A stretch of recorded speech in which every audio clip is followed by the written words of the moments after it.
Pour cette recette, il vous faudra une grosse carotte à râper. Pour cela, choisissez le côté le plus grossier de votre râpe puisque nous voulons des lambeaux de carottes bien moelleux et surtout pas de la bouillie. Le but dans cette recette, c'est d'avoir de la texture. Je vous ai proposé cette recette avec la courgette, mais vous allez voir que pour la carotte, les ingrédients, le dosage n'est pas le même. L'avantage de la carotte, c'est qu'elle apporte naturellement une touche de douceur.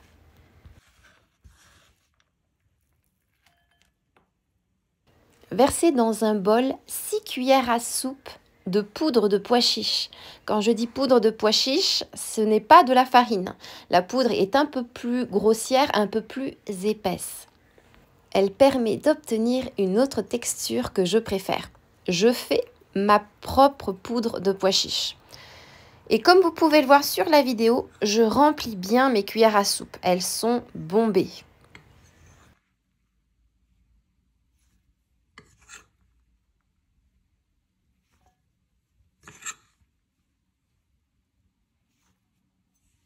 Ajoutez 80 ml d'eau et fouettez vigoureusement à l'aide d'un petit fouet manuel.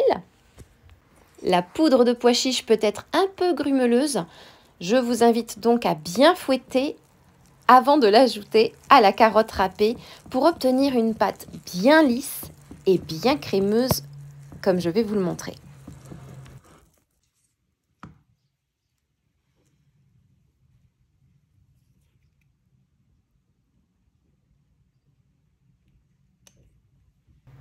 Ajoutez la pâte de pois chiche à votre carotte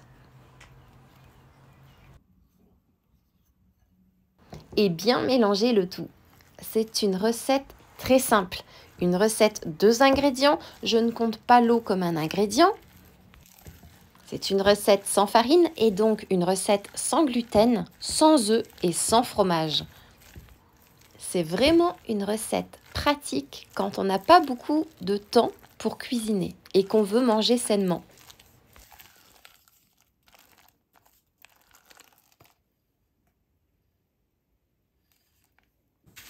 Puis formez vos galettes à l'aide d'un emporte-pièce rond.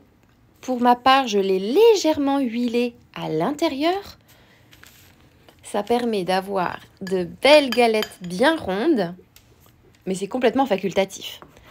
Et je les remplis avec seulement une cuillère à soupe de ce mélange. Et puis surtout, n'ayez pas peur de pimenter un peu votre vie ou de l'épicer en ajoutant par exemple des épices chaudes comme la cannelle, le gingembre ou en ajoutant des herbes aromatiques de votre choix. L'intérêt de ce genre de recette, c'est que vous pouvez les personnaliser à votre souhait. Puis cuire en bas du four à 180 degrés pendant environ 20 minutes.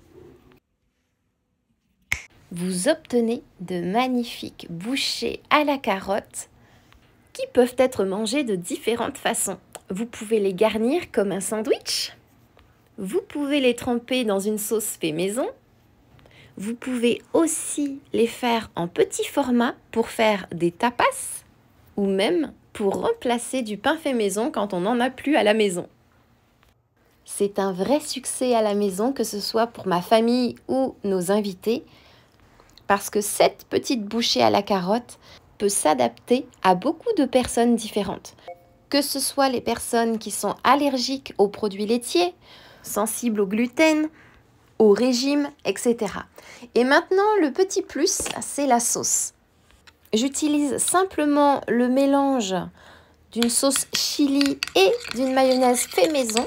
Je mélange le tout et je dépose ça sur mes bouchées à la carotte et c'est tout simplement délicieux. Mais je vous invite à essayer rapidement cette recette pour en être convaincu. Et maintenant, il ne me reste plus qu'à vous souhaiter une délicieuse dégustation.